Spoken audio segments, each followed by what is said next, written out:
गुमोहनिल फटुनरवा में बहुते पावर हलल के छौड़ी सुनै ने मोर सिक सरवा में बहुते पावर हलल के छौड़ी सुनै ने मोर सिक सरवा में नई हरवा में ई अरवा संगे गुमोहनिल फटुनरवा में नई हरवा में ई अरवा संगे गुमोहनिल फटुनरवा में। Music by DJ Sarfaraz.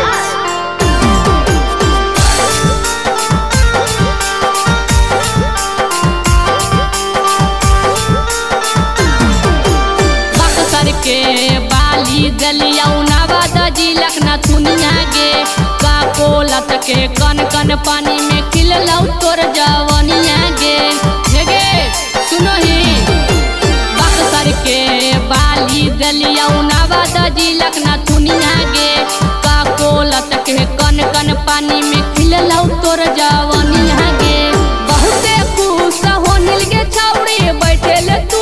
मड़वा में बहुते खुश हो नील के छौड़ी बैठेल तू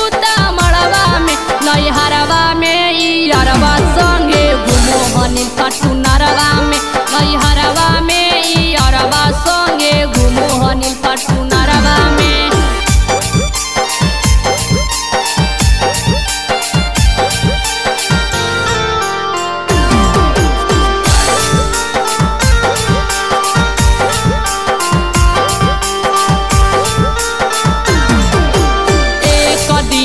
मरमी गे छौड़ी का कोलत में डूबी के गे दोसरा से शादी कैनी हमारा से उभी के गे गे ऐसन कहल कैनी एक दिना मरमी गे छौड़ी का कोलत में डूबी के गे दोसरा से शादी कैनी